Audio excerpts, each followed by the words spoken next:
Well, hello and a very warm welcome to Coffee with the Canons from Coventry Cathedral. And I'm Kate Massey and you are? Nitano Muller.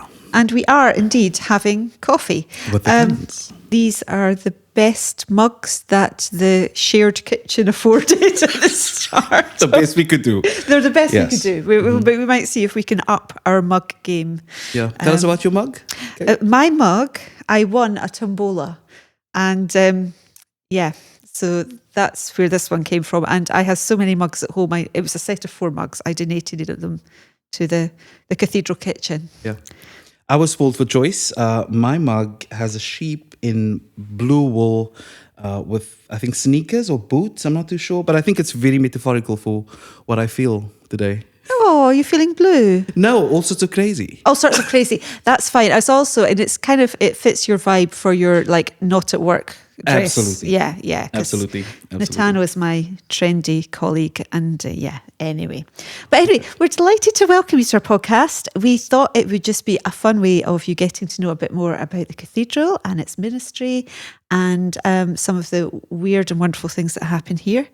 And we just enjoy working together, so we thought it'd be a good chance we would have a chat about it all as well. Absolutely. But I think we set ourselves a challenge of introducing each other.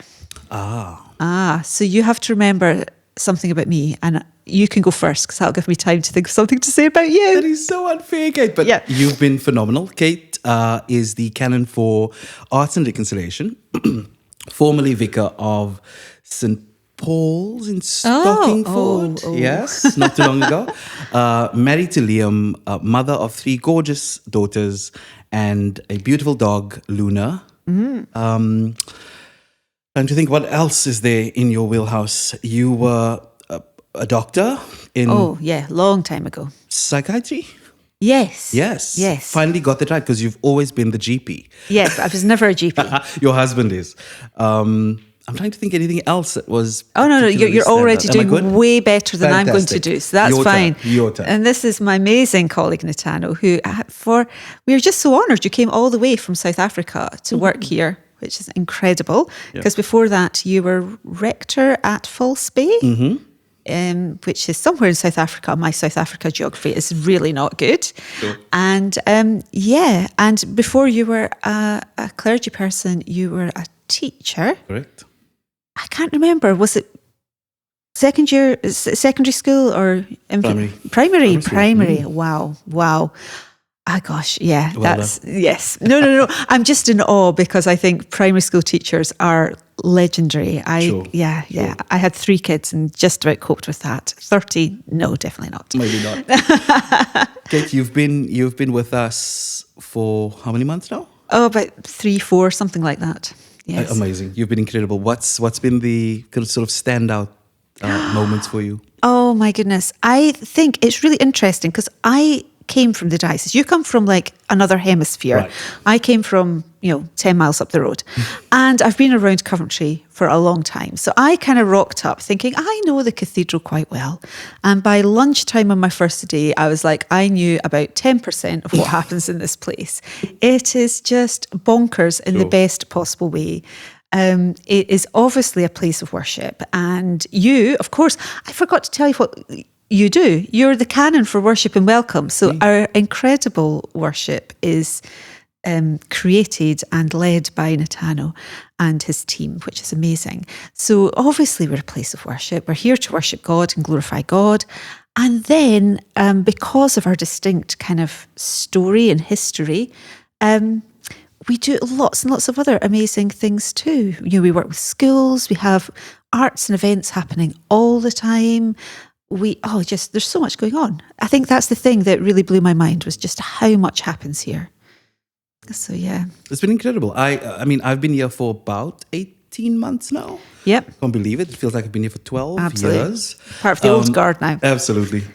I mean, in terms of highlights for me, I think arranging, planning the bishop's installation was amazing. That was an incredible experience. Yeah. Because, of course, here at the cathedral, we are the heartbeat for the diocese, but also for the city. So lots of civic services and events happen here, which I look after and oversee. That was amazing. The following week was your installation, so that was fun. That was, We joke, the bishop was just a warm up. Absolutely, that was the warm up. Absolutely. For your welcome. That was incredible. I think back to back, those two events have been the highlight of my year. So other than that, I mean, just being a part of this, as you say, this incredible space of worship, of all sorts of activities. The heartbeat of the diocese, but also quite a national, iconic space. Yeah, and international. And international, absolutely. And people from all corners of the world walk through our doors. And it's an incredible privilege to be able to meet with them and engage. Absolutely. And of course, we have this profile because of our story. So we should probably tell our story just in case we've got people who are like, Coventry Cathedral, what's so special at Coventry Cathedral? Absolutely. So, okay. Is it me or you? Oh, I'll give it a go. Right. So, Coventry Cathedral, 85 years ago this November, was the site of quite a concentrated Luftwaffe bombing campaign. It was the first big blitz outside London, I'm told. And that night, the centre of the city was just decimated. And the old cathedral, which was this incredible, huge medieval church, basically was the roof burned, it all fell in, and we were left with the standing walls. And Provost Howard, who was the clergy person in charge of the cathedral, the next morning he said, well, we've experienced death with Christ, we're going to experience that resurrection. And within weeks he was talking about once the war was over, they were going to have to reach out in friendship and reconciliation with those who had been our enemies in Germany. And it didn't make him very popular at the time. There's a lot of people who were not for this kind of chat at all. But he held to that vision, and out of that, Coventry has grown this ministry of peace and reconciliation. Our new cathedral was built and opened in 1962, I want to say. I think that's right. And that cathedral is a building dedicated to the idea of resurrection because of all that we believe God has done for us. And the two buildings side by side are just iconic and known globally. But out of our story and out of our us rebuilding these friendships with former enemies in Germany, we have developed this ministry of reconciliation, the story of reconciliation that we try to share with other people who are operating in places of conflict. And we have this incredible community of the Cross of Nails, which is about 300 partner organisations around the globe, some of whom were in South Africa. Many, actually, yes. Yeah. So did you have much to do with the community of the Cross of Nails in your time in South Africa? Yes, the community of the Cross of Nails is a prominent feature in the Anglican Church, especially in Southern Africa. It's made up of schools, partners, organizations across the board. My connection to the CCN was through the work of Hope Africa, which is quite a large organization. It's the social development arm of the Anglican Church in Southern Africa. Yeah. But I was also the rector of a patch where a number of schools were actually icon schools. Oh, brilliant. So St. Paul's Fora was one of them, and it was through their work that I was introduced to the community of the Cross of Nails. And so it was incredible to know that I've come full circle when I arrived and landed in Coventry, that this work that I was involved in for so many years, I'm now at the heartbeat of it all, really. Amazing. And Icon Schools, for people who don't know, it's the International Cross of Nails Schools, ICONS. That's it. And that is a programme that we offer for schools to help them think about how they might raise the next generation to be reconcilers. And it's another part of the amazing work that goes on around here, because schools are a huge part of what we do. Yes. We have icons, but we also have a whole bunch of schools. We have about 13,000 students every year come through our schools programme and learn about the history of the space. And sometimes it's to do with history, sometimes it's to do with reconciliation and peace, sometimes it's to do with art. But we have lots and lots of young people and their teachers coming through. So it's great. Have you been involved in the CCN prior to coming here? I think just because I was a Coventry person. I mean, when I came to Coventry 25 years ago, of course, you come and you visit the cathedral because that's what you do when you come to Coventry. And I just fell in love with the place. And I think my background, I come from Scotland. I was a Scottish Presbyterian by background. And then I married my husband and he was Roman Catholic. Now, Scotland isn't known for its conflict, but there was real sectarianism. There was real, conflict between, the Roman Catholic and the Scottish Presbyterian Protestant lot. And so it just really spoke to me walking into a space like Coventry Cathedral, where it reaches across divides and sees the good in the other. And I just loved the space. I loved its story. And then I became a clergy person. I was ordained twice next door. And and so there's just something about the cathedral and its story that's just been part of my life and who I've become as a vicar, as a clergy person. And I was really lucky that when I was in training as a curate, I got to go on a pilgrimage to Berlin and see some of our partners in Germany and hear some of their stories. And that was incredibly powerful, a really amazing experience. So, yeah. Gosh, so how did you end up at the cathedral then? Oh gosh, this is my claim to fame. Yeah, I mean, like I say, I'm just down the road. Been around this place for a while, love it to bits. But how does somebody travel 6,000 miles? Mm-hmm. Yeah. I remember asking myself the question. It could have been 2023. Where does God want me to be and to serve and to use my skills? 2 years prior to that, I served. I had the late Archbishop Desmond Tutu in my parish, in my patch. Just a bit of a name drop. Just a bit of a name drop. You noticed that? Yes, absolutely. Yeah. So he was in my patch. I served as his part-time chaplain for the 2 years that I served there. And I was so drawn into his work around reconciliation. Of course, he led the Truth and Reconciliation Commission back in South Africa during the time of transition from the apartheid government into the new dispensation, to the new Rainbow Nation, as they call. And so I sat at his feet weekly at the midday communion that I would do with him at his home. And he would tell me stories about his time as Archbishop, his time as Bishop of Johannesburg and Lesotho. And I fell in love with the nuance that he offered around the work of reconciliation. Because, of course, South Africa, we are told, was on the brink of a civil war in the early 1990s. But voices like his and Nelson Mandela's and others who really sort of brought people together. And I felt called to that kind of work. Yeah. And so, lo and behold, a few years later, I was reading the Church Times, as every vicar does, out of absolute interest, saw this particular, my role being advertised, Canon for Worship and Welcome, and I was enamored by it, the way that Dean John presented it, because it led me to a YouTube advertisement where he spoke about this, and he was, he said, if you want to be a part of this work, come and join us. And the closing date was the next morning. So it was a Sunday night. The next morning was the closing date at noon. And I worked all through the night on my application. I told no one about the fact that I had applied. And I let that go. 2 weeks later, I got an email back from the Dean's office saying that I've been shortlisted for this role. And for me, only to realize I need to speak to some people about this. And then, of course, I set out to talk to bishops and congregations and all the rest of it. And people were very supportive of me coming to take on this role, because, of course, it's not only a role in an iconic space, it's also a place of deep spiritual significance in terms of, as you so rightly pointed out earlier, our story is not just a story based in the 1940s. It's a story for our time now, and I think enables people to have courageous conversations. Absolutely. Absolutely. Oh my goodness.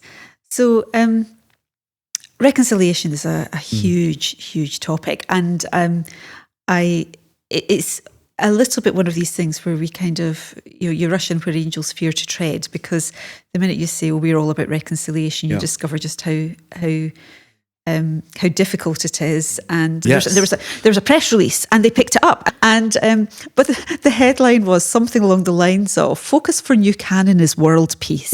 I was like, okay. And in my second week, I'm going to, talk about a big job. I mean, so when we talk about reconciliation, we are really talking about something which at times feels totally impossible. And we look at the state of the world and we just think, oh my gosh. So what are some of the ways in which we kind of try to embody reconciliation here? We talked about courageous conversations. I think it's really important. I think, for both of us who kind of give life to the work of reconciliation in our various sort of departments, as it were. Certainly with my worship and liturgy hat on, we try very hard to ensure that we don't only speak about reconciliation, but it's also the very thing that we pray about. So our worshiping life here is rooted around the message of reconciliation. Of course, the Coventry Litany of Reconciliation is an important part of our daily rhythm. Now, the litany. Yes. Explain what that is. Because the Litany of Reconciliation is a prayer that was produced by my predecessor in the 1950s. I think 1958, 57. Canon Joseph Poole was quite an iconic figure in his own right. And he wrote this prayer using the words that were inscribed behind the high altar of the ruined cathedral, Father, forgive. And he lists 7 ways in which we all contribute to the challenges and the problems and the conflicts and wars in the world today, loosely sort of based on what was called the 7 deadly sins. So lust, anger, greed, envy. And the litany itself is a tool, I think, that we use here daily in our praying life as a mirror to sort of hold it up and to look at it and to reflect on who we are, where we are in the world today, and how we can contribute to what I think Provost Dick Howard called the creation of a kinder, gentler, more Christ-childlike world. So the Litany of Reconciliation is an important tool that we use here as a part of our praying life. But our music, our programs, all speak to the work of reconciliation in one way or another. Absolutely. One of the things that we also do and that we've reintroduced after a number of years was courageous conversations. And so after particular Sundays, depending on what's happening in the world, we would create a space, the dean or yourself or myself would create a space where people, either visiting or congregation members, can have conversations that are needed and poignant on topics that relate to our daily life together. So, for argument's sake, in the with the state of geopolitics in the world today, just speaking about some of the conflicts happening in the world and how it affects our people, the rise of nationalism, the various conflicts and wars, as I said, but not only that, some deeply theological conversations also. We had a conversation about assisted dying not too long ago, and because certainly as a cathedral, as an institution, we have something to offer into those spaces. And sometimes not only offering things, but just holding the space for other people. So not always being the host, but sometimes being the guest as well, which stretches us, I think, as an organization and as a church, as a place of faith.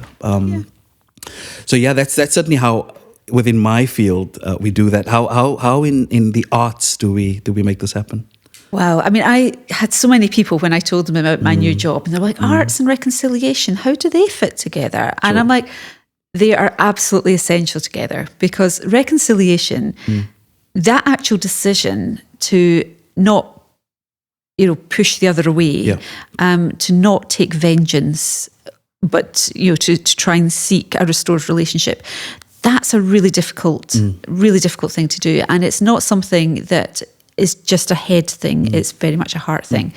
And that's the thing about arts, is arts don't just speak to our head, they engage our emotions, they speak to our hearts. And so I just think that that's why the art work that's around, the cathedral itself is a work of art, and there's plenty within the cathedral that communicates and engages with our spirits and inspires us and helps us to think. But so much of what we do in our arts and events is just giving giving people that chance to engage with things on a heart and head level, which is a really important way to think about reconciliation. And as part of the Community of the Cross of Nails, we have 3 priorities. We talk about healing the wounds of history.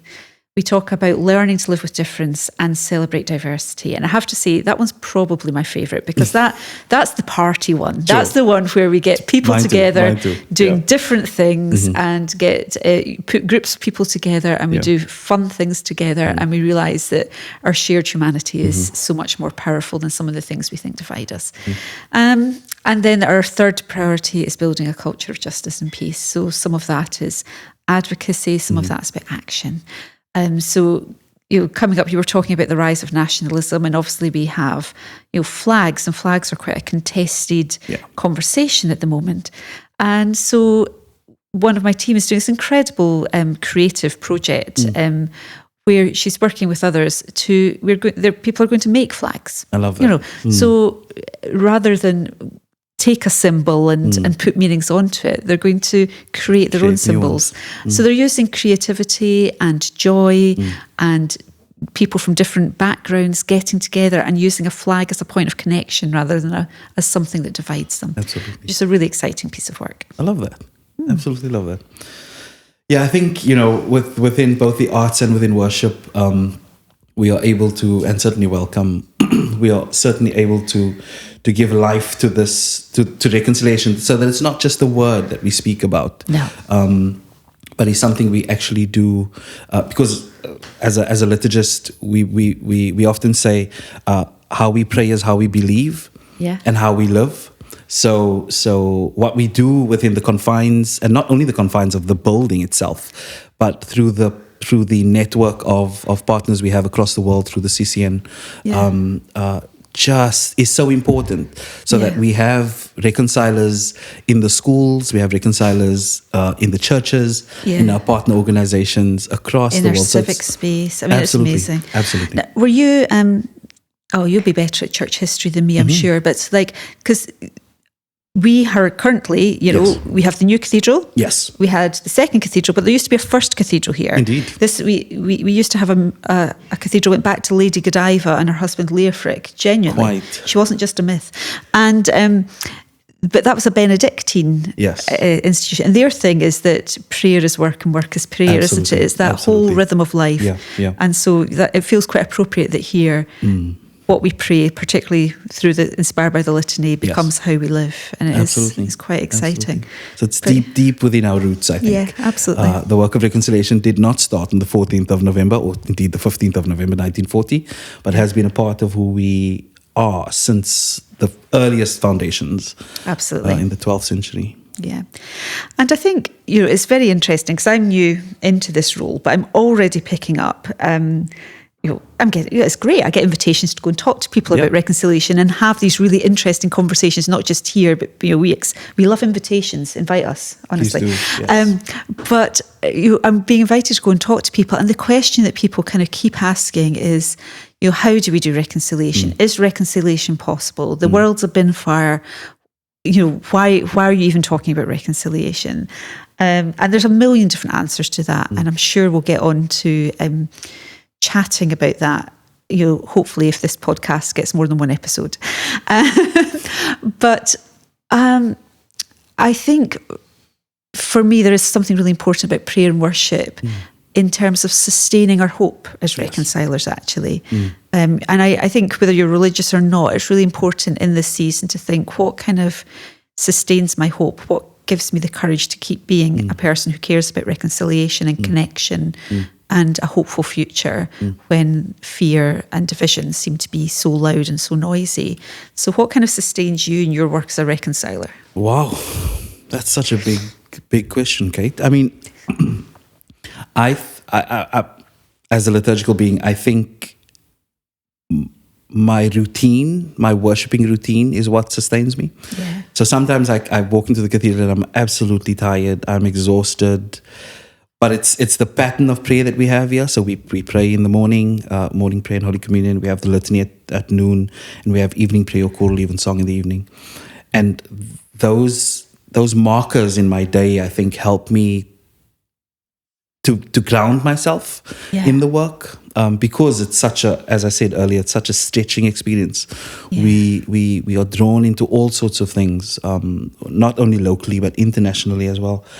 And so just to find myself and to find God in my day is something that sustains me. And the words that we pray are ancient words, and so I'm just carried by it. So it speaks for me almost. And I find that helpful. I mean, what's it like for you? What sustains you?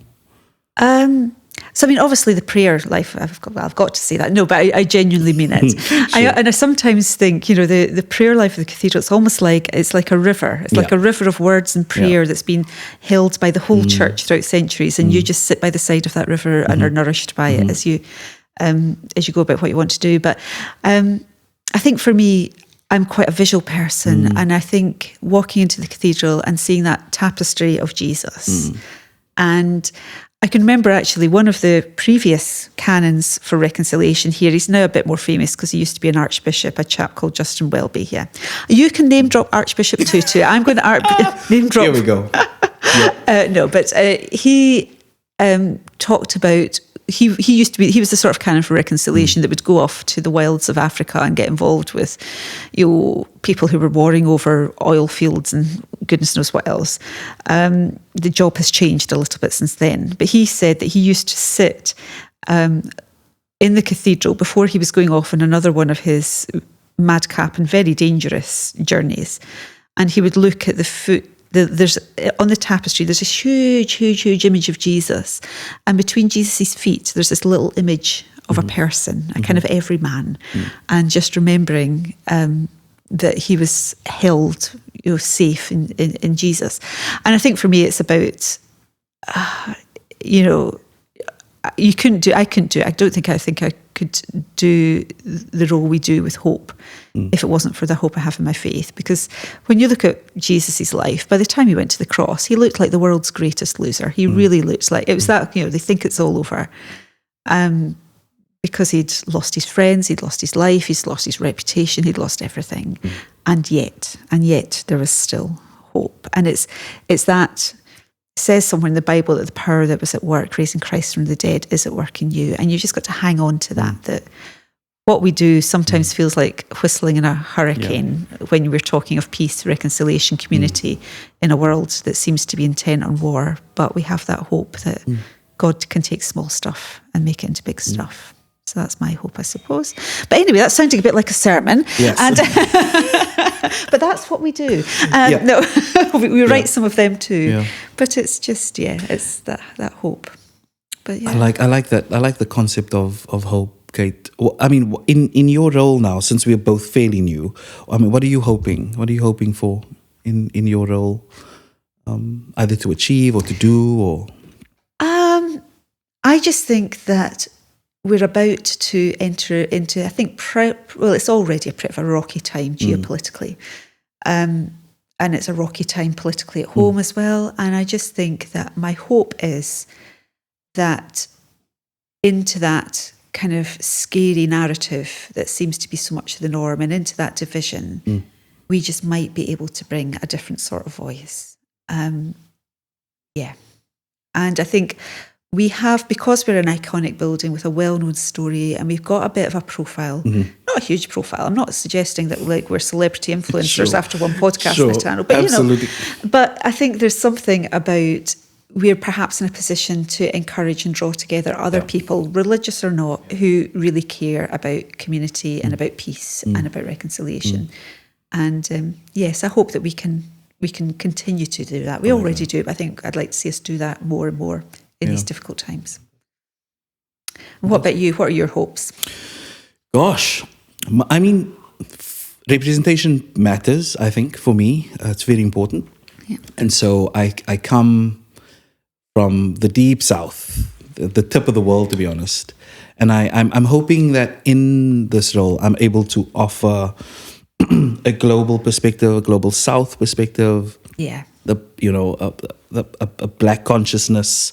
So I'm hoping in my role to be able to offer to the cathedral's work and narrative the possibility of, as you said, in that second of our priorities, the kind of the celebration of difference, and learning to live with it and honor it as something sacred. Yeah. And so I'm hoping in my time here at the cathedral, which I'm hoping is going to be a long and prosperous time. Me too. I'll be able to help expand the cathedral's voice, and not only the cathedral's voice, but the people who make up our very diverse communities. I'm wanting this to be, the cathedral is such a canvas, isn't it? It's such a massive canvas of creativity, and I'm hoping that this would be the space where we can lean into that quite strongly, just to be creative and joyful, and to offer that hope, as you say, to offer a hope in a very dark world, a light in the West Midlands, dead in the heart of England, that our story is, again, not a stale story from 1940, but is something that we can offer to the world as a tool, as a resource, as a mirror, even to say this is possible in our time, and to help people see that. Absolutely. Yeah. I am in. Absolutely. Let's do it. Okay. Fabulous. Changing And the you and world. I possibly couldn't be more different, I don't think, as people. Come on, yes. But we love working together. We do. We're celebrating difference right where we are. We do. Which is I love that. fabulous. So we probably should wrap this up, Yes. because, we don't want to bore everyone, but Cathedral, as we said, always loads going on. Coming up to the autumn, busy time. Yes. Because it is the 85th anniversary of the Blitz, which was the beginning of this stage of our story as a cathedral. So there's loads going on for that. Yes. What have you got happening? As you say, lots of preparations for November. We are preparing for the season of reconciliation. Yep. Which is the season in which we liturgically mark or sort of highlight the voice of reconciliation quite prominently. Yep. So for the 4 Sundays in that season, we are looking at how to remember well in order to move forward in peace. And so each of the Sundays, we'll have a variety of guest preachers, including ourselves, speaking into the creativity, the possibility, and the width of remembering well, so that it's not, again, us just looking back, but important for us to look forward.